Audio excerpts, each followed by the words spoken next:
چرندے اور جانور آواز مبارک کو سن کر بے ہوش ہو جاتے، اپنی پناہ گاہوں سے باہر آتے،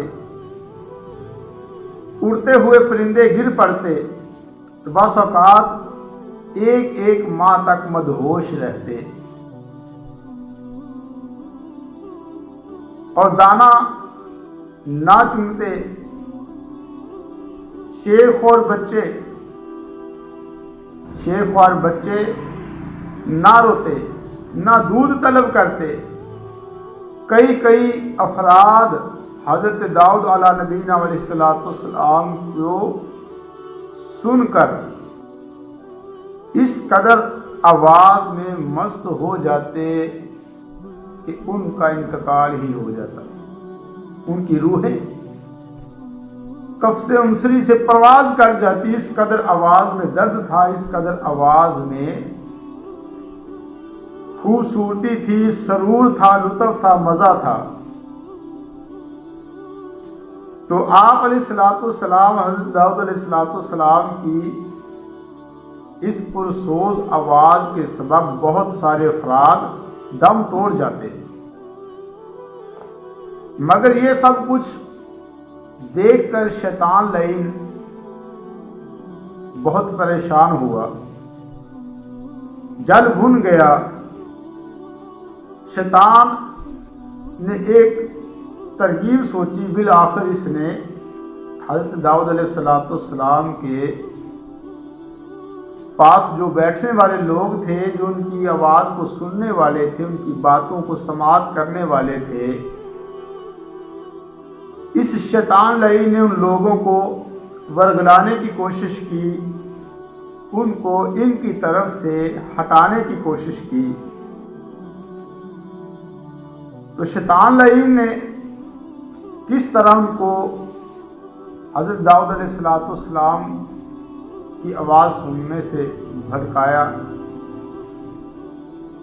حضرت سیدنا داؤد علیہ نبینا علیہ السلام کے رحمتوں بھرے اجتماع کے مقابلے میں شیطان لعین نے اپنا نحوستوں بھرا اجتماع یعنی محفل موسیقی شروع کر دی۔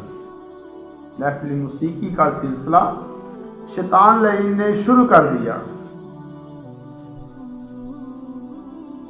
سامعین، سننے والے دو گروہوں میں تقسیم ہو گئے۔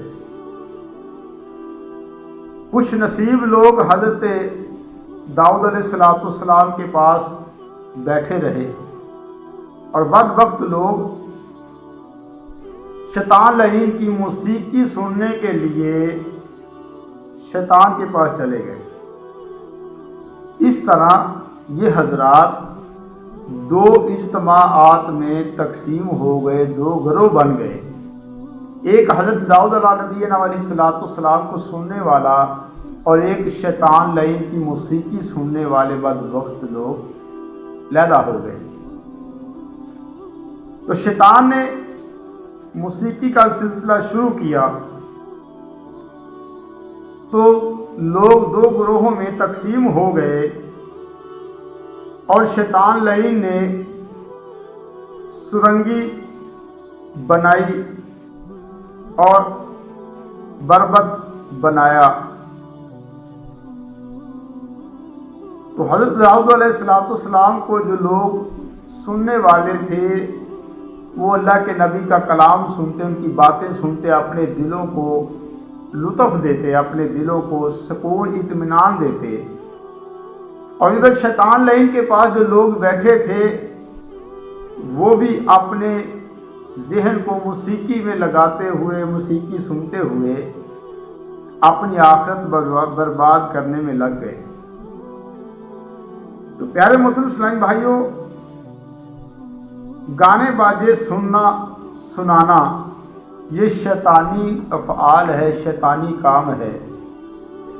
اس کی شروعات شیطان نے کی ہے۔ سعادت مند مسلمان ان چیزوں کے قریب بھی نہیں بھٹکتے، ان چیزوں سے، موسیقی سے، گانوں باجوں سے دور رہتے ہیں جو خوش نصیب مسلمان ہوتے ہیں۔ گانوں بازوں سے بچنا بے حد ضروری ہے کہ اس کا عذاب کسی سے بھی سہا نہ جائے گا، کسی سے بھی برداشت نہ ہو سکے گا۔